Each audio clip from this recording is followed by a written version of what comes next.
बताइए जिहादी का मतलब क्या होता है? टीवी पर बैठ के इनके प्रवक्ता बोलते हैं टीवी वाले जिहादी, आजकल जिहादी देश चला की रहे हैं जनता को जिहादी कह रहे हो तुम, शर्म नहीं आती है? आतंकवादी तो वो हैं जो गोली चला रहे हैं 56 घंटे के, उनको 365 दिन बोलना पड़ेगा। उन्होंने कहा था भाइयों बहनों कांग्रेस को 70 साल दे दिया, मुझे 60 साल दिया, मुझे 60 महीना दो, हमने 120 महीना दिया। तो अब वो 56 इंच से जब मैं पूछ रहा हूँ कि मेरा रोजगार कहाँ है, तो 56 इंच क्यों पसीना छूट रहा है?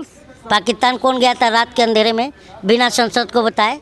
उनको जाके पूछिए कि आप पाकिस्तान जाएंगे कि चाय बेचेंगे कि भीख मांगेंगे। ये तीनों ऑप्शन उनके पास है 2024 में, उनसे पूछ लीजिएगा।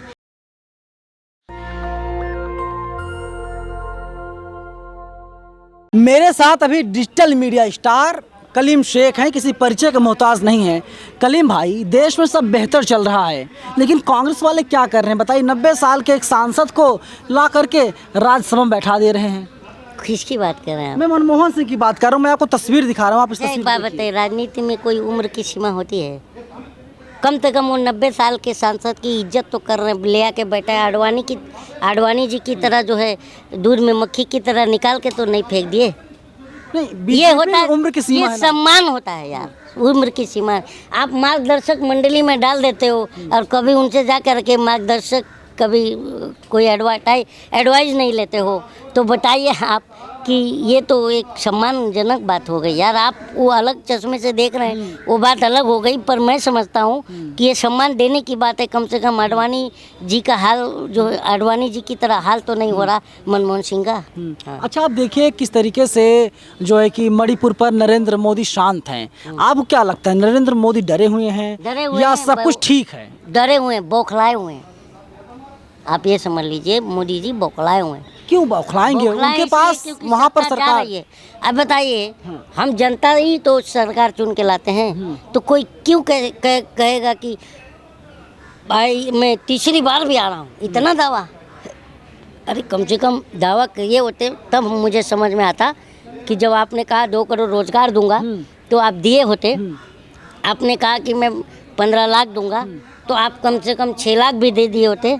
आपने कहा कि जो है मैं महिलाओं की सुरक्षा करूंगा, तो अभी कल से ही एक वायरल वीडियो मणिपुर में चल रहा है, आपने देखा होगा कि उस महिला के साथ गैंगरेप करके उसके AK-47 से उसके चेहरे पर तड़ातड़ गोलियां दाग दी गई। प्रधानमंत्री से इस पर भी तो बोलिए कि बोले 2 शब्द। लेकिन सरकार तो कह रही कि सुप्रीम कोर्ट निगरानी में हमने 3 जजों की जो कमेटी बनाई है, पूरे मामले की जांच होगी, CBI की भी जांच होगी। उसके बाद भी तो ये हत्या हुई है ना, गैंगरेप हुआ है ना सर। इस तरह की घटना क्या आपके को विचलित नहीं करता? तो फिर मोदी जी क्या करें? जब आम पब्लिक गलती कर रही है तो मोदी जी क्या गुनाह है उसमें? बट सरकार वहाँ डबल इंजन की है कि सिंगल इंजन की है? डबल इंजन सरकार है। क्या उखाड़ रही है डबल इंजन की सरकार वहाँ पर? वहाँ पर लोग रोजगार मिल रहा है, लोग नौकरियाँ मिल रही हैं, लोगों को बिजली पानी मिल रहा है। अच्छा, ये रोजगार है? मतलब एक दूसरे को तड़ातड़ गोलियां मारो, ये रोजगार है सर? कौन गोली मार रहा है? वहाँ अरे 2-4 वीडियो अपवाद स्वरूप, जाहिर सी बात है जहाँ पर इतनी जनसंख्या रहती है आपने देखा तो हो जाती टॉप चीजें। देखते हैं। मैं तो, हम लोग तो दर्शक हैं, हम सारे आप चैनल देखते रहिए, हम नहीं देखते। किसी नाम है सर, मैं वही कह रहा हूँ, मैं आपको बता रहा हूँ कि ललन टॉप हम लोग देखते हैं और हम आपका भी चैनल देखते हैं। हम जनता है, हमको जो खबर पसंद आता है हम वो देखते हैं। कभी आपका चैनल देख लिया, कभी किसी और का देख लिया। तो ललन टॉप का हमने लाइव देखा था कि वहाँ गोली चल रही थी और वो उसका बोलता है देखिए पीछे से गोली चल रहा है इस तरह से, और सामने सेना गोली चला रही है, वो उधर से वो दंगाई गोली चला रहे हैं। मणिपुर की बात कर रहा हूँ, अभी 3-4 दिन पहले देखा। तो बताइए, इस तरह की अभी भी घटनाएं रुक नहीं रही, तो जिम्मेदार कौन है सर? ये बताइए मुझे। सरकार है नहीं जिम्मेदार, डबल इंजन है। लेकिन सरकार ने डबल इंजन की सरकार मेवात में भी दंगा करा रही है, डबल इंजन की सरकार गुरुग्राम में सर क्या बात करते हैं आप? देखिए दंगाइयों को घर पर बुलडोजर चल रहा है, उनको जो जेल भेजा जा रहा है, गिरफ्तार किया जा रहा है। बताओ मोनू मानेसर क्यों नहीं जेल गया अभी तक? He is not accused. He is a big accused because he is making a video before a danga. You very well knows about that. वो जो एविडेंस है फेक है। अच्छा, तो ये बताइए वो जो वो कौन बजरंगी है? बिट्टू बजरंगी। बिट्टू बजरंगी। गवर्नमेंट इज कि तुम्हारे सेइंग जीजा आ रहे हैं। ये सब की भाषा अच्छी संवैधानिक भाषा है। ये सब मतलब एक अच्छी बात है। ये बाबा भी हैं, पूछिए इनसे कि हम जो देश की जनता है वो हिंदू मुस्लिम सिख ईसाई में बंटना चाहते हैं क्या? नहीं, क्योंकि हमारा एक ही है हमारा कि भाई हम आपस में भाई भाई हैं, मिलजुल कर रहे हैं। बताइए जिहादी का मतलब क्या होता है? टीवी पर बैठ के इनके प्रवक्ता बोलते हैं टीवी वाले जिहादी, आजकल जिहादी देश चला की रहे हैं जनता को जिहादी कह रहे हो तुम, शर्म नहीं आती है? आतंकवादी तो वो हैं जो गोली चला रहे हैं, जो है एक दूसरे को मार रहे हैं, उन्माद फैला रहे हैं, ये आतंकवादी हैं। आप क्यों नहीं कह रहे हो? आप मुस्लिम हैं, आप मुस्लिम हैं कलीम मैं भाई। मुस्लिम की बात ही नहीं कह रहा हूँ। नहीं, मैं आपसे कह रहा जो हूँ आतंकी घटना को अंजाम देगा, चाहे हिंदू हो चाहे मुस्लिम हो, वो आतंकवादी है। आप आरपीएफ जो गोली मारता है, आप उसको जो बोलते हैं कि उसका जो है मानसिक संतुलन बिगड़ा हुआ है, फिर सर जो है मेडिकल रिपोर्ट आता है कि मानसिक संतुलन नहीं बिगड़ा हुआ है, तो इस पर आप क्या, तो उस पर भी तो प्रतिक्रिया देना चाहिए। बताइए। लेकिन एक बहुत सिंपल सी बात है कि देखिए पुलिस कार्रवाई कर रही है तो उसमें दिक्कत क्या है? अगर गिरफ्तार ना किया जाए एक ही तो प्रॉब्लम हो समुदाय के सकती लोगों है। को आप टारगेट बना लेंगे। नहीं, हिंदुस्तान में रहना तो योगी मोदी कहना ही होगा सर। हिंदुस्तान में रहना है तो इस दोनों को भागना ही पड़ेगा। अब हम समझ गए जनता, और इसलिए 24 में इनको हम भगा देंगे। देखिए मैं तो मोदी के खिलाफ कुछ नहीं बोलूंगा, मैं तो बोलूंगा। क्योंकि उनके पास जेल है। हाँ, मैं तो बोलूँगा, तुम डरो जेल में जाने से। क्या आपको नहीं पता? मैं तो बोल क्या रहा हूँ आपको कि नहीं पता? योगी मोदी की सत्ता जाने वाली है। अब बताओ क्या करेंगे ये? क्या आपको हम ही नहीं पता? वोटर हैं ना? उमर खालिद जेल ना, में। हम ही हैं, वोटर हैं ना देश के, तो क्या हम इनको चुनने का और इनको भगाने का अधिकार नहीं हमें? डर नहीं लगता मुसलमान ना, ये बताइए हमें क्यों डर लगेगा? हम वोटर नहीं हैं, हम हिंदुस्तानी हम वोटर नहीं हैं, हम देश के नागरिक नहीं उमर हैं। खालिद भी तो वोटर हैं। नहीं, उमर खालिद का जाने दो, उसका क्या मामला मुझे नहीं मालूम। हाँ। लेकिन मैं मेरा बात करूंगा, मैं इस देश का नागरिक नहीं हूँ, बिल्कुल है, मैं इस देश का वोटर नहीं हूँ। बिल्कुल है। तो प्रधानमंत्री मेरा मालिक है कि मैं जनता मालिक हूँ? इस वक्त तो प्रधानमंत्री मालिक हैं। प्रधानमंत्री मालिक नहीं होता। प्रधानमंत्री ने तो कहा था भाई बहनों मुझे चौकीदार बनाइए, मुझे प्रधान सेवक बने, तो हमने बना दिया ना। तो अब मेरे पर आप अत्याचार करोगे? बना दिया तो क्या अत्याचार किया बताइए? आप अभी कहते बोल रहे हैं, कि डर आप नहीं खुद लगता। सुनिए, मैं प्रथम योगी के, मेरी बात सुनिए। अब मोदी के खिलाफ नहीं बोलूंगा, नहीं तो मैं जेल जाऊंगा। बात सुनिए। तो बताइए एक संवैधानिक पद पर बैठा आदमी जनता को डरा के जनता को जेल में डालेगा? बताइए, बताइए, बोलिए।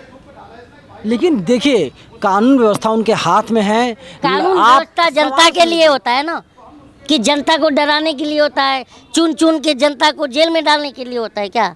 बताइए। भारत लोकतांत्रिक देश है सर, तो आप लोग माहौल तो बिगाड़ना मैं भी चाहते तो हैं। लोकतांत्रिक देश का लोकतांत्रिक नागरिक हूँ, भारतीय। अब मैं कौन सा माहौल खराब कर रहा हूँ? अगर मैं बोल रहा हूँ कि भैया मेरे अच्छे दिन कहाँ हैं, अगर पत्थरबाज मैं हैं आप बोल रहा लोग। हूँ आपके कि ऊपर मेरा आरोप 2 है कि करोड़ आप रोजगार पत्थरबाज कहाँ है, हैं। मैं बोल रहा हूँ कि नारियों पर सुरक्षा जो है आपने कहा था वो सुरक्षित नहीं है। मैं कह रहा हूँ कि आप बताओ कि बहुत हुआ नारी परिवार, अब की बार मोदी सरकार का क्या हुआ?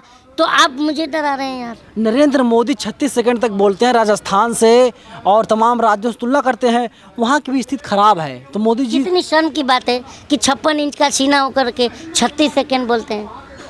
बताइए, तो क्या चाहते हैं 56 घंटे बोले? 56 घंटे क्या, उनको 365 दिन बोलना पड़ेगा। उन्होंने कहा था भाइयों बहनों कांग्रेस को 70 साल दे दिया, मुझे 60 साल दिया, मुझे 60 महीना दो, हमने 120 महीना दिया। तो अब वो 56 इंच से जब मैं पूछ रहा हूँ कि मेरा रोजगार कहाँ है, तो 56 इंच क्यों पसीना छूट रहा है?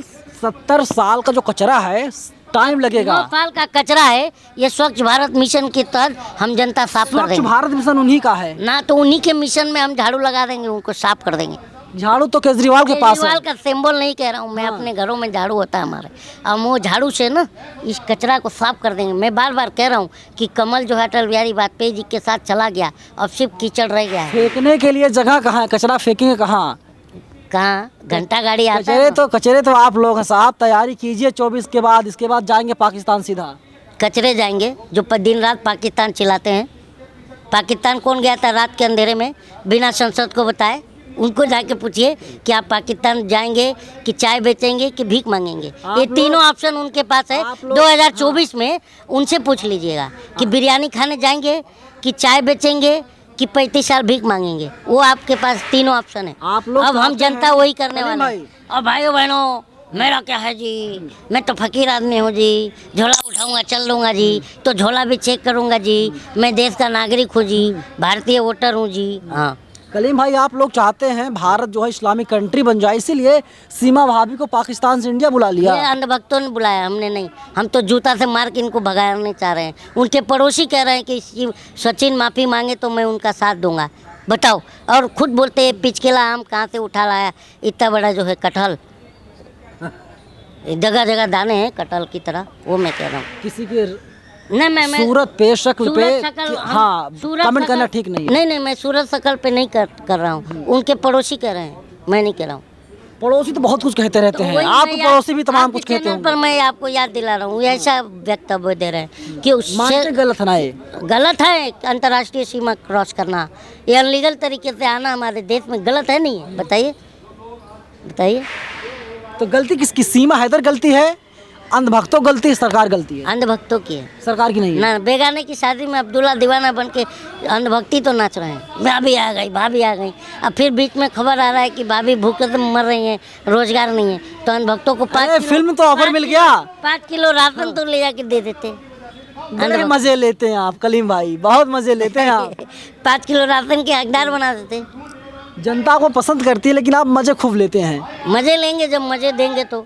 अंजू चली गई, अंजू चली गई तो अब वो अंजू क्या दीदी मानते हैं? अंधभक्तों जीजा खोज लिया पाकिस्तान में आपने। अंधभक्तों से जाके पूछो भाई, हम क्या कहें। हाँ, अभी देखिए सनी देओल ने भी थूक दिया अंधभक्तों पे। उन्होंने गदर 2 पर कहा था कि, और सनी देओल ने पहली बार तो हैंडपंप उखाड़ा था, अब न दूसरे गदर में न जाने क्या क्या उखाड़ लेगा। तो सनी देओल ने कहा कि नहीं, ये प्यार, एक इधर से प्यार हुआ, उधर से प्यार हुआ, तो प्यार तो होना चाहिए। ये सीमा विवाद तो देशों के बीच होता है, पर इंसानों के बीच में प्यार मोहब्बत इंसानियत बना रहना चाहिए। ये सनी देओल ने बयान दे दिया, तो भक्तों के मुंह पे थूक दिया सनी देओल ने। तो जाके पूछो उनको। आप कौन से भक्त हैं? मैं देशभक्त हूँ। देशभक्त बीजेपी वाले हैं, अरे वो अंधभक्त दुश्मन है।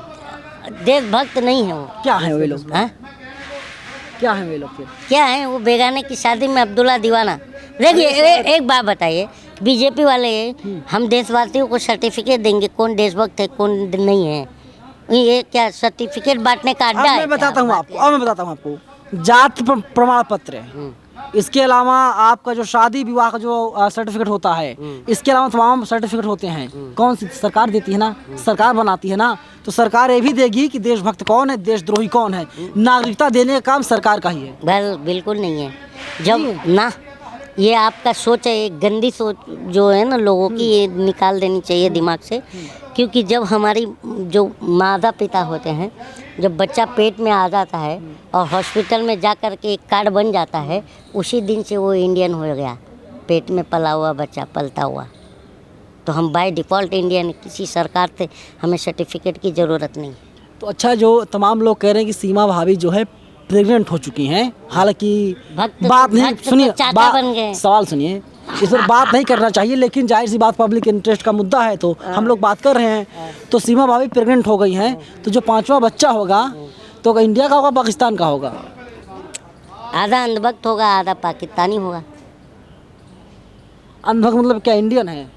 नहीं, अंधभक्त आधा होगा। अब हमारे कलीम साहब को कहाँ से, ऊपर से नीचे से? हाँ, वो अब बाहर आने के बाद पता चलेगा। सवाल पत्रकार समझे कि नहीं? हाँ। सबसे पहली बात की जो है, हमने तो अभी तक इंडियन माना नहीं, और ना ही उनको इंडियन नागरिकता है। लेकिन तो इस बात पर चुनाव लड़ाने की बात की गई। आपने देखा रामदास आठवले ने कहा उन्होंने कि चार्ज भी लिया, उन्होंने मना कर दिया, मैं सुना। बताइए। लेकिन परिस्थितियां तय करेंगी, हो सकता है फिर से मन बदल जाए। कुछ नहीं कह रही हैं। एक बात बताइए, इतना 142 करोड़ 87 लाख का आबादी है नवीन जी, तो यहाँ पर चुनाव लड़ने के लिए लोगों की क्षमताओं में कमी है, जो हम एक पाकिस्तानी को चुनाव लड़ाएंगे? शर्म आनी चाहिए, अंधभक्तों को डूब के मर जाना चाहिए। लेकिन अब आप देख लीजिए, तमाम एक्टर और जो एक्ट्रेस रही हैं, वे लोग चुनाव लड़ती हैं, चुनाव जीत जाती हैं। जो आदमी पार्टी में लगातार मेहनत करता है, चुनाव हार जाता है। अब आप देख लीजिए, गौतम गंभीर देख लीजिए, खिलाड़ी थे, चुनाव लड़े बीजेपी टिकट पे, चुनाव जीत गए हैं। इसके अलावा तमाम ऐसे लोग हैं जो चुनाव लड़ते हैं और जीत जाते हैं। देखिए, खिलाड़ी हो या सैनिक, हाँ, हमारे देश में बहुत प्यार किया जाता है उसे, बहुत लोग सर पे पलकों पे बिठाते हैं। तो चुनाव जीतना लड़ना एक तो संवैधानिक प्रक्रिया है, कोई भी लड़ सकता है, चाहे वो क्रिकेटर हो, एक्टर हो, फुटबॉलर हो, कोई भी लड़ सकता है, इसमें कोई टिप्पणी वाली बात नहीं। तो क्या कलीम भाई 2024 के लिए तैयारी कर रहे हैं? नहीं, मन है? मेरे को नेता बनना ही नहीं है। पर हम जनता हैं, ये बताइए हम जनता को अपनी बात रखने का अधिकार है कि नहीं है? कब तक धूल फांकते रहेंगे सड़क पे? कभी तो समय आए फॉर्च्यूनर, मर्सिडीज, BMW, ऑडी चलें आप। नहीं सर, वो सब तमन्ना नहीं है। जनता, हम जनता के बीच में रहना। धूल फांकते रहेंगे। यस। कांशीराम जी को जानते हैं? बिल्कुल। साइकिल से चलते थे जनता के बीच में, तो हम उनके मानने वाले लोग हैं, अम्बेडकर को मानने वाले लोग। लेकिन वो वक्त और परिस्थितियाँ दूसरी थी, वक्त और परिस्थितियाँ दूसरी हैं। देखिए वक्त परिस्थितियाँ नहीं है, वो ऐसी परिस्थितियाँ, इससे भी विकट परिस्थितियाँ इस देश में आई थी। अंग्रेज़ों के गुलाम रहे, हमारे बाप दादा अंग्रेज़ों को दौड़ा दौड़ा के सुताई किए, तब हम आज़ाद हुए। तो वो ऐसी परिस्थितियाँ आती जाती रहती है, सरकारें आती जाती रहती हैं। कोई जनता के प्रति काम करता है तो कोई कॉर्पोरेट के प्रति समर्पित होता है। ये सरकार का आना जाना ये तो लगा रहेगा। तो हम जनता को जो है जागरूक होना चाहिए और देखना चाहिए कि कौन जनता की सरकार है, कौन जनता के विरोध में है। तमाम लोग कह रहे हैं कि आपके ऊपर देशद्रोह का जो टैग लगा हुआ है, मतलब मुसलमान है तो देशद्रोही हैं, मुसलमान है गाय नहीं पाल सकता, तो घर वापसी क्यों नहीं कर लेते हैं आप लोग? अच्छा, क्यों? एक बात बताइए सनातनी बन जाइए ना यार। अब आप एक बात बताइए, ये आपसे मेरा देश में आर्टिकल 25 क्या है? आर्टिकल 25 से 28 क्या है? ना अब आप क्या लगता है? संविधान से देश देखिए, चलता है। बिल्कुल, अब मैं आप आप सवाल सुनिए, इसे काटिए सवाल नहीं। सुनिए, अब बिल्कुल, ये अब मैं- सवाल सुनिए मेरी। ना आर्टिकल 28 से 25 क्या है? तो आप सुनिए, लिसन, आप मैं सुनिए, इसका मैं जवाब देता हूँ, लेकिन आर्टिकल 25 एक क्या मिनट है? लिसन, एक बात संविधान से सर, देश चलता है। कलीम भाई सवाल सुनिए। नहीं, आप मेरे देशभक्ति पे सुनिए, सवाल उठाए। अरे मेरी बात तो सुनिए। अभी मेरे देशभक्ति पे सवाल उठाए। अब मैं आपसे इसलिए कहता हूँ, मैं ये बात अब मैं आपसे कहता हूँ, 25 से 28 क्या है? अब मैं आपसे कहता हूँ, अब मैं आपसे पूछता हूँ, जी। क्या आपको लगता है 100% संविधान हमारे देश में लागू है? अगर हम जागरूक होंगे तो क्यों नहीं लागू होगा? है या नहीं? अभी हाँ या ना में? अभी तो संविधान कहाँ, संविधान पे चल रहा है कोई, बताइए। तो फिर आप संविधान की जब दुहाई दे रहे हैं, तो संविधान इसलिए की हम बात लड़ कर रहे हैं कि संविधान हमें जो है, हम संवैधानिक लोग हैं, हम संविधान बचाएंगे। जब तक हमारे जान के अंदर जान है, जब तक सांस की एक एक जो है बूंद हाँ, बची खून है, का खतरा है, हाँ। तब तक हम संविधान और हमारे हक और अधिकार के लिए लड़ते रहेंगे, मिटने नहीं देंगे। मिटने नहीं ना देंगे। ना लेकिन क्या भगत सिंह, अगर मौका मिला भगत सिंह बनने का, भगत सिंह जैसा बनने का, बन जाएंगे? बनेंगे। चूम देश के लेंगे लिए फांसी के शहादत फंदे दे- को? हाँ, देश के लिए शहादत देना, इससे बड़ी बात और क्या होगी? कहने में बहुत अच्छी बातें मैं लगती हैं सर। तैयार हूँ सर, जब कहिए। हाँ, सही में तैयार हूँ। चढ़ जाएंगे फांसी चढ़ के फंदे जाएंगे, पे। पर मैं ना अपने परिवार वालों क्या होगा? परिवार हमारा देखिए, अगर हमारे पूर्वजों ने भी परिवार का सोचा होता तो देश आज़ाद ना हो पाता। सावरकर ने भी देश के लिए बहुत कुछ किया था सर। सावरकर ने 6 बार माफ़ी मांगा था देश के लिए। आप अनुराग ठाकुर का अपमान कर रहे हैं। मैं अनुराग ठाकुर कौन है भाई? अभी बताइए, इसको भी तो यूनियन मिनिस्टर अनुराग हैं। ठाकुर जी का भी तो सदस्यता जाना चाहिए कि नहीं जाना चाहिए? क्यों जाना चाहिए? देश के गद्दारों को डैश डैश डैश क्यों? गद्दार आप हैं? संवैधानिक गद्दार आप ना, हैं या ना, नहीं है? ये मैं बताइए। क्यों गद्दार हूँ? लेकिन एक मन से, एक मन से, हाँ।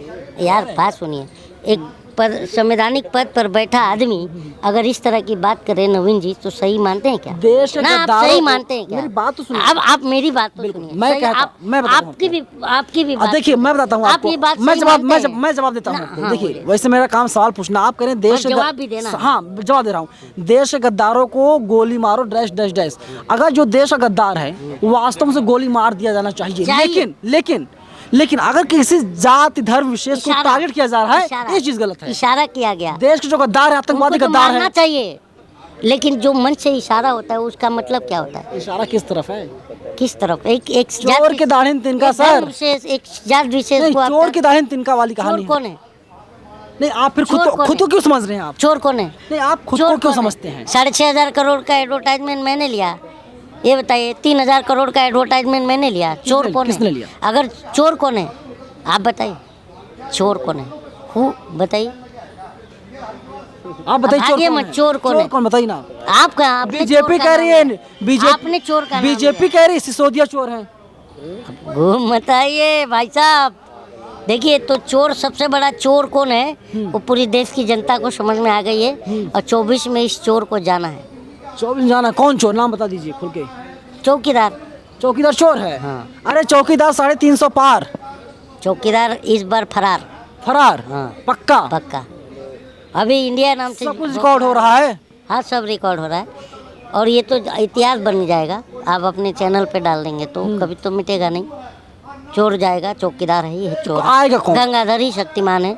आज देखिए हमारा सुख चैन सब चुराया हुआ है। हाँ, चलिए, कलीम भाई हैं, कलीम शेख हैं, खुल करके बोलते रहते हैं, अपनी आवाज़ को बुलंद करते रहते हैं, जनता की आवाज़ को बुलंद करते रहते हैं।